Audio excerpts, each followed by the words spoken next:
Bonjour Anne-Marie. Bonjour Fanny.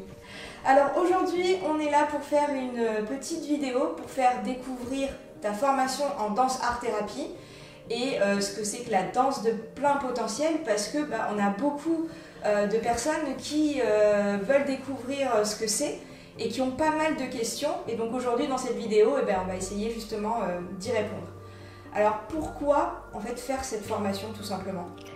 Ce que j'ai envie de demander aux personnes d'ailleurs qui vont regarder cette vidéo en premier lieu, c'est au-delà des raisons de la tête, des raisons qu'on se pose ou de ce qu'on veut, qu'est-ce qui nous anime réellement, voilà. Quel est l'élan au-delà de ce qu'on peut se raconter qui vit vraiment en nous quand on décide de se renseigner sur une formation en danse-thérapie, autour de la danse. Ce qui m'anime, c'est vraiment l'envie de partager après 24 ans, je peux dire, passé dans l'accompagnement des personnes, dans leur formation. J'ai accompagné et j'ai formé des centaines de personnes. Et aujourd'hui, j'ai envie de partager avec la danse, avec l'approche que j'ai créée en danse de plein potentiel, en danse art-thérapie, une vision différente de l'être humain, une vision qui est non pathologique, une vision qui est non morcelante, non conceptuelle, non analytique, non thérapeutique. Pour moi, vivre une vie humaine, il y a des joies, il y a des douleurs. Ça fait partie de ce qu'on est, vivre de l'intensité. Et donc c'est une vision qui réunifie l'être humain et qui est basée sur son potentiel inné. C'est vraiment ça que j'ai envie de partager. C'est une vision qui permet à chacun de pouvoir exprimer son plein potentiel. Être dans la vie et faciliter le rappel. Voilà, c'est une approche qui facilite le rappel de ce plein potentiel de vie qui est déposé en chacun. C'est un potentiel inné. Qu'est-ce que c'est que la danse-thérapie en fait, au final ? Alors, la danse-thérapie, pour moi, c'est une approche, déjà où il y a le mot danse, il y a du mouvement, et c'est le mouvement qui fait du bien. Le mouvement, c'est la vie, donc c'est en général, ce qui réunit la plupart des approches en danse-thérapie, c'est le fait qu'on peut soit se faire du bien, soit se guérir, soit se découvrir par le mouvement, par la danse. Donc il y a autant d'approches en danse-thérapie que, j'ai envie de dire, de formation ou de formateurs, autant de visions. Et moi, ce qui m'intéresse, c'est de partager la danse de plein potentiel, voilà, qui porte cette vision non pathologique de l'être humain basée sur son potentiel inné. Justement, qu'est-ce que du coup la danse de plein potentiel, cette approche que toi tu amènes dans cette formation justement ? Après avoir exploré énormément de champs comme la sophrologie, comme le coaching professionnel, comme les thérapies brèves, l'approche centrée sur la personne, la cohérence cardiaque, la communication non violente, puisque je devais devenir formatrice aussi. J'ai exploré énormément de choses et aujourd'hui, ce sont les enfants peut-être qui m'ont montré réellement avec quoi on venait au monde, qu'est-ce que c'était un être humain, et la danse de plein potentiel s'appuie là-dessus, s'appuie sur ce potentiel inné qui est le nôtre, potentiel de mouvement, qu'on s'en rende compte ou pas, mais la plus petite structure du vivant, même ce qui nous paraît immobile, est en mouvement. Autrement, ça ne pourrait pas être visible à nos yeux, ça ne pourrait pas apparaître dans la matière. Donc tout est mouvement. Accompagné dans l'immobilité, pour moi, est un non-sens aujourd'hui. C'est un potentiel de ressenti. On voit les enfants, ils ne masquent pas leurs émotions, leurs ressentis. Après, malheureusement, ou heureusement, peut-être dans certaines circonstances, mais on apprend à les réfréner, à les masquer jusqu'à ne plus savoir ce qu'on éprouve réellement. Et c'est un potentiel qui est à notre service, et puis c'est ce qu'on est venu vivre, des ressentis, des émotions. Un potentiel de créativité, les enfants sont créatifs. Nous sommes des êtres créatifs, les êtres humains, nous sommes même des raconteurs d'histoires. Aujourd'hui, les nouvelles sciences, et je suis tellement heureuse de ça, la neurobiologie nous montre qu'on ne sélectionne comme des cinéastes, qu'une partie du réel, c'est pour ça que nous vivons chacun dans notre monde, nous sommes réellement des créateurs. Nous avons un potentiel créateur inscrit en nous, les enfants se racontent des histoires, nous sommes des raconteurs d'histoires. Et nous sommes des êtres de création, vraiment des êtres créatifs. Donc ce potentiel de création et enfin un potentiel de liberté de choix. Donc c'est ces 4 piliers-là, mouvement, ressenti, créativité, liberté de choix, qui vont être mobilisés. Et tout à l'heure, je posais les questions de pourquoi on peut faire cette formation. En fait, c'est pour aller chercher le désir, les élans qui nous habitent. Donc toute la formation aussi, toute la danse de plein potentiel est basée sur le désir. Chaque séance, on va poser une intention, une façon de regarder les choses. Et pour moi, une intention, c'est une tension vers, c'est réellement un désir qui nous anime d'aller regarder, d'aller explorer quelque chose de nous, un aspect de nous. À quoi ça ressemble justement une séance de danse art-thérapie ? Je peux te dire à quoi ressemble une séance de danse de plein potentiel. Voilà, il y a un accueil des personnes, il y a un cadre qui est posé, qui est un cadre d'alliance, qui est un cadre qui s'appuie sur un véritable référentiel qui est issu de la psychiatrie phénoménologique existentielle, qui est ce cadre d'alliance qui valorise la rencontre des humanités. Donc il demande des compétences, mais on n'est pas retranché derrière une posture analytique, derrière un savoir pour l'autre, derrière un diagnostic sur l'autre. C'est réellement, on met nos capacités humaines au service de l'autre. Donc déjà, il y a ce cadre qui favorise l'expression singulière de chacun et le respect et la bienveillance. Et j'invite les gens tout simplement à se poser déjà, à respirer, à se rendre compte de quelle est leur actualité. On est au courant des actualités, il se passe beaucoup de choses à l'extérieur dont nous sommes au courant et nous ne sommes souvent pas au courant de notre propre actualité, qu'est-ce qui se vit en nous. Donc je les invite, mais comme des enfants, hein, pas pour lâcher prise, pas pour bien respirer, pas pour faire le vide, tout simplement comme un petit enfant ou avec ce naturel-là, avec cette simplicité-là. Je partage une intention avec eux, on en discute, j'essaye de susciter leur adhésion. Est-ce qu'il y aurait un intérêt à aller explorer cet aspect-là de nous ? Et je leur propose un voyage musical, un voyage émotionnel, musical, où je leur laisse toute la liberté. Je suis avec eux dans la danse aussi, hein. Ça c'est une des spécificités de la danse de plein potentiel, être avec les danseurs, ressentir ce qui se passe, moi-même être dans cet état de connexion, où je prends soin du groupe et en même temps je suis avec les danseurs. Et quand on est arrivé à la fin de ce voyage musical, ce voyage dansé, on va pouvoir prendre un temps d'expression créative, sans passer forcément par la rationalité, par des mots, mais en passant directement par la créativité. Et après, il y a un temps d'expression pour ceux qui veulent déposer quelque chose, et là, éventuellement, un temps d'accompagnement. Mais ce ne sont que des invitations, il n'y a pas d'obligation à danser, à bouger d'une certaine manière, pas d'obligation à faire du beau. Moi, je ne fais pas d'invitation sur le mouvement. Une fois que le désir est posé, c'est la musique, l'émotionnel qui va faire. Le mouvement vient parler aussi bien des blocages que nous avons que des élans qui nous animent. Et donc voilà comment se passe une séance de danse de plein potentiel.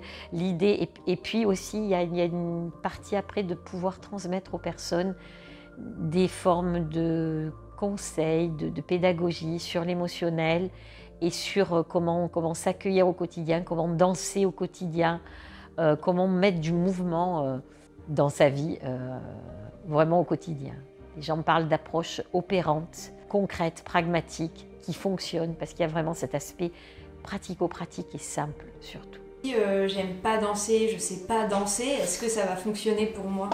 Alors, je n'aime pas danser et je ne sais pas danser, pour moi ce sont des faux problèmes. C'est un acquis, c'est pas de l'inné, parce qu'il n'y a qu'à voir des tout petits. Ils sont en mouvement, ils s'agitent, ils gigotent. Si tu leur mets de la musique, si tu leur mets une feuille de papier entre les mains, ils créent. Donc je ne sais pas danser, je n'aime pas danser, je ne sais pas bouger. Ce sont tous les empêchements que nous avons mis. Et ça, on est là pour les accueillir. Justement, ils sont les bienvenus. Ils sont permis, il n'y a rien de forcé, il n'y a rien d'obligé, mais il est temps qu'on regarde ça ensemble, puisqu'on est tous en train de faire ça ensemble, dans ce cadre bienveillant et de pouvoir explorer en fait qu'est-ce qui nous retient, parce que ces blocages qu'on a à danser, à créer, ils sont opérants dans nos vies malheureusement, ils sont actifs sans qu'on s'en rende compte. Donc on est là pour voir ça ensemble. Et du coup, on entend aussi beaucoup les termes de danse intuitive, danse libre, danse de plein potentiel. Est-ce que tout ça, c'est un peu la même chose? Alors, danse libre, danse intuitive sont des aspects qu'on va retrouver en danse de plein. Par contre, danse de plein potentiel est un terme déposé à l'INPI, c'est une approche certifiée par le Conseil international de la danse. Voilà, il y a une charte éthique qui nous permet d'agir en complémentarité, qui parle des valeurs que portent les facilitateurs et ce qu'ils s'engagent à mobiliser avec les personnes, à faire vivre cette danse de plein potentiel, comment ils vont la mobiliser. Donc il y a une clarté aussi vis-à-vis des danseurs qui viennent danser avec nous. Si je suis ta formation, je deviens à ce moment-là facilitatrice de danse de plein potentiel. Comment ça se passe? Alors oui, il y a donc une triple validation pour cette formation, sachant que la danse art-thérapie n'est pas un domaine réglementé. Une attestation de formation de 300 heures qui permet de prendre une assurance, d'exercer, d'avoir un statut, d'exercer. Il y a une certification privée de facilitateur en danse de plein potentiel. Et également, il y a la certification du Conseil international de la danse. Et du coup, dans la formation, qu'est-ce qu'on va retrouver en termes de modules de formation? Oui. Quels sont les sujets qu'on va retrouver? Sur quoi on va travailler ensemble? Comment ça se passe? Alors, la formation se décline sur 4 modules. Donc, c'est une formation qui est intense. Elle est sur 22 jours, volontairement, après tout le parcours qui a été le mien. J'ai animé des formations longues, j'ai eu des organismes de formation professionnelle, j'ai fait beaucoup de choses, mais aujourd'hui, je pense que ça ne correspond plus à notre époque. Les choses vont vite. On n'a plus de temps pour passer du temps, des années en formation. Donc c'est une formation qui va à l'essentiel d'une posture d'accompagnement et qui va permettre à chacun d'immobiliser sa créativité personnelle, sa personnalité réelle, sa singularité, mais à partir d'une posture précise d'accompagnement. Donc ça se décline en 4 modules. La formation, elle est suivie en liberté. Ça aussi pour être fidèle aux valeurs que nous portons au sein de notre association, au sein de l'asso Vivre en Cœur. Donc on s'inscrit module après module. Chaque module peut être réglé en 1 fois ou 3 fois. C'est sur une plateforme Helloasso. Et le premier module, donc, qui est sur 6 jours, la grande thématique de ce module, comment on amène les personnes à se mettre en rythme, en mouvement, à aller vers eux, à se rencontrer, à se connaître dans le mouvement. Deuxième module, c'est la créativité, l'expression artistique de soi. Donc comment nous sommes tous des artistes, de même que pour moi nous sommes tous des danseurs, nous sommes tous des artistes, nous sommes tous des créateurs dans nos vies. Et nous pouvons tous mobiliser l'expression de nous d'une autre façon que d'une façon simplement utile. Une façon beaucoup plus large qui parle beaucoup plus de qui nous sommes, chacun d'entre nous. Le troisième module, c'est beaucoup plus focalisé sur l'accompagnement des personnes, l'éthique, avoir des repères pour agir en complémentarité pour ceux qui veulent intervenir dans les institutions et avec les publics spécialisés. Donc comment on anime un groupe, comment on le régule, comment on accompagne aussi les personnes vraiment en sécurité. Parce que la danse, c'est extrêmement puissant, il y a beaucoup d'émotionnels qui se réveillent.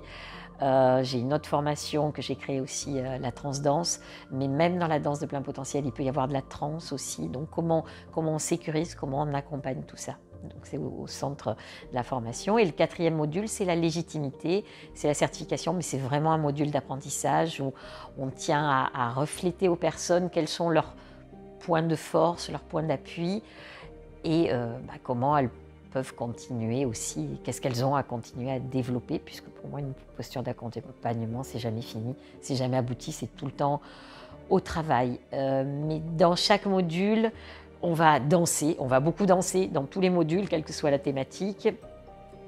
On va beaucoup danser, à chaque fois avec des intentions bien particulières. On va avoir des apports théoriques, ciblés, on va avoir du débriefing, on va avoir de la supervision, de l'échange, du partage. Du coup, Anne-Marie, est-ce qu'il y a des stages pratiques durant la formation ? Alors oui, là aussi c'est un des éléments importants de la formation, puisqu'on va les commencer tôt dans la formation, après le module 1. pour pouvoir, pourquoi? Pour pouvoir se jeter à l'eau, se rendre compte que ça fonctionne très bien avec un public, avec différents publics. Et donc ça va servir à prendre confiance, à être supervisé, à se poser des questions, à rencontrer différents contextes aussi, puisqu'on peut animer des groupes avec un public lambda, on peut faire des accompagnements individuels et on peut aussi, si on trouve une institution qui est prête à nous accueillir, à ce moment-là aussi une convention avec l'établissement, on peut aussi intervenir en institution. Et moi je supervise les personnes à distance, je suis joignable par mail, par téléphone, Marie-Josée aussi pendant toute la formation, et pendant les temps de formation, on fait de la supervision justement sur les stages. Et la musique dans tout ça? La musique, on est dans un univers vibratoire. La musique, c'est une clé vibratoire énorme. Elle va rentrer en syntonie en fait avec ce qui en nous est peut-être bloqué, ce dont on ne se rend pas compte. C'est pour ça qu'on met une musique et puis on se fait, j'ai envie de dire, on se fait choper, on se fait attraper par la musique. C'est pour ça que ça va beaucoup plus vite. Pour moi, c'est beaucoup plus puissant que d'autres approches immobiles ou sans ce levier-là, parce qu'elles viennent chercher l'émotionnel. Elles viennent chercher... Et derrière l'émotionnel, on va pouvoir voir ce qu'on se raconte et ce qui se vit dans le corps aussi sous forme de blocage ou d'empêchement et aussi d'élan. Donc la musique, elle vient chercher tout ça, et c'est de la musique, pour moi, j'utilise tout type de musique. Je vais chercher l'émotionnel, je vais chercher des musiques fortes, puissantes dans chaque domaine. C'est un aspect aussi très important de la formation. Il y a beaucoup de recherche musicale à faire, mais c'est une vraie passion quand on plonge. Est-ce que la formation se fait uniquement en présentiel? Alors la formation, selon les endroits, peut se faire elle est en présentiel, ou elle peut être aussi en visioconférence. Voilà, c'est exactement le même suivi. On est avec le groupe, mais sauf qu'on interagit par Zoom pendant les temps de danse. J'envoie les playlists et chacun danse chez lui ou dans la salle. Et puis on se retrouve après pour l'accompagnement et pour le débrief de la séance. Et j'envisage un cursus qui ne serait qu'en visioconférence et peut-être avec des horaires aménagés pour la francophonie également. Donc ça, c'est au travail et à venir, je l'espère, prochainement. Et en présentiel, ça se passe où? Il y a des cursus qui se passent à Sifour, un autre cursus qui se passe à Lyon, et j'aimerais beaucoup trouver une salle à Paris, mais voilà, ça aussi, c'est au travail et peut-être d'autres lieux dans les années à venir. Mais du coup, combien ça coûte tout ça? Combien ça coûte? Alors, comme je t'ai dit, la formation, déjà, elle est en 4 modules. Chaque module est réglable séparément, puisque c'est une inscription où on renouvelle son engagement, son désir, son envie d'être là, parce que c'est un levier énorme. Donc, la formation fait 2 200 € en tout, à Sifour, à notre lieu, notre camp de base, j'ai envie de dire, parce que nous avons la salle, mais sur les lieux, on doit louer des salles en plus. Il y a des frais en plus qui correspondent aux locations de salles et aux frais de déplacement que nous avons en plus. Par exemple, à Lyon, la formation totale est à 2 600 €, le parcours total, mais c'est divisé sur les 4 modules, et chaque module est réglable en 1 fois ou 3 fois. On a essayé d'avoir une approche donc la plus simple, qui va à l'essentiel d'une posture et qui soit accessible à tous ceux, c'est ce que nous avons à cœur de partager, à tous ceux qui veulent la faire. Et alors, si je veux accéder à la formation, mais que je suis un peu juste niveau financement, est-ce qu'il y a des aides? Est-ce que je peux faire appel au CPF ou ce genre de choses? Une formation qui est rattachée à l'enseignement libre. Ce n'est pas de la formation professionnelle continue, donc il n'y a pas de financement on va dire par des fonds professionnels de formation. Par contre, on a des personnes où leurs établissements, leur employeur leur paye directement la formation, donc ça arrive même relativement souvent. Le format, le prix même qui est proposé, et le format, on s'inscrit module après module, est le plus facilitant possible. On a privilégié cette posture pour aujourd'hui ne pas faire une formation hyper chère. On mobilise tout notre potentiel vers l'accompagnement des personnes, vers la pédagogie, vers le partage, plutôt que vers les papiers et les formalités administratives. Donc c'est de l'enseignement libre, donc c'est de l'autofinancement. Je rappelle que chaque module peut être payé en 1 fois ou 3 fois. Une fois que j'ai terminé la formation, qu'est-ce qui se passe après pour moi? Mais après, bien sûr, il y a des façons de continuer à à cheminer ensemble. Donc moi personnellement j'ai créé une association qui s'appelle Faire danser le monde, la FDLM, dont je suis présidente, et où je propose de la supervision pour les membres. Nous avons un annuaire qui met en avant aussi leurs pratiques. Alors pourquoi pas tous les facilitateurs, que ceux qui souhaitent adhérer à la FDLM, puisque nous on a intérêt à proposer des gens qui proposent effectivement des séances, et pas tout le monde, puisque après il y a des gens aussi qui peuvent faire la formation pour eux d'ailleurs, hein, parce que c'est un tel chemin de transformation qu'on peut ne pas forcément passer la certification et faire juste ce chemin-là pour soi.